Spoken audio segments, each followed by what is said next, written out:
I want to take a moment here in Module 3 to introduce you to biblical criticism and some terminology that perhaps you're going to come across in some of the readings in the textbook and then perhaps in other sources that you are reading for background material on some of the New Testament books.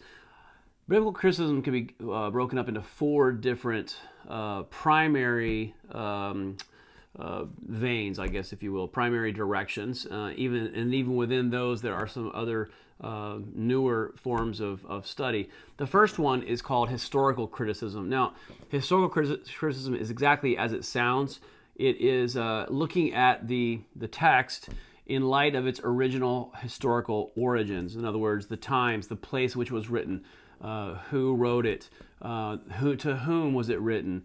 Things like that give historical background and credence, helps us understand what is happening as we read Scripture. The primary goal of historical criticism is to ascertain the text's primitive and original meaning in its historical context. And so that would be the focus of historical criticism. Now, literary criticism, as a different style of looking at the biblical text, is an attempt to understand the biblical author's intention as they wrote the book or the letter. And so the way you do that is through a detailed study of the rhetorical elements in the literary style. So in other words, you might look at how a book is put together. For instance, we looked at Mark last week and talked about how the book of Mark ends very abruptly. Well, if that's a rhetorical technique, that tells us something about the author's intention and why he wrote the book the way he did. There are many things like that, rhetorical techniques and literary techniques that are used within the writings of the New Testament that give us clues as to what the author's intent was, and that is the focus of literary criticism. The third source of criticism is called source criticism.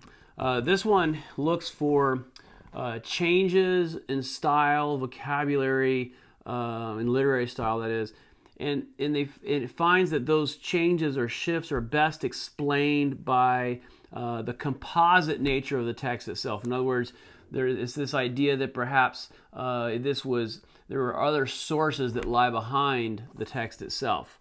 And so, for instance, as we think about the possibility, as we talked about last week, of there being another document that might lie in the background, say, of Matthew and Luke. Well, what are those?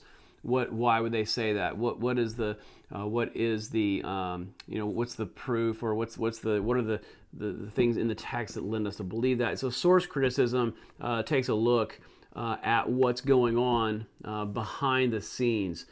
And then the final criticism is called redaction criticism. Now, redaction criticism seeks to discover the historical and theological perspectives of a biblical writer by analyzing the editorial and compositorial nature, or compositional nature, I should say, of the putting together the book. And so, if you think about that, what does that mean exactly? It's like how it was edited, what kind of techniques were used in how it was put together, and then what does that tell us then about what this book or what this letter is saying to us? And so, again, we see this primarily in the New Testament in terms of the synoptics and how those books were clearly edited. Obviously, content was very similar. How was it edited? Why was one story chosen by, say, Luke to include, and why did not Mark include it? That sort of thing gives us insight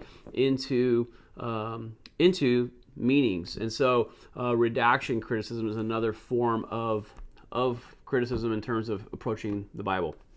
So those four things, I want to introduce you to those terms because you will see them in the text, and also I may be using them in some of the future videos. I just want you to understand what those things are. If you want to look further into that, there's a book by Solen and Solen, S-O-U-L-E-N, that talks about these things in depth, but maybe more than you want to know. But anyways, this gives you enough to get you started, and I hope this helps as you continue to read the text and get more out of what we're learning.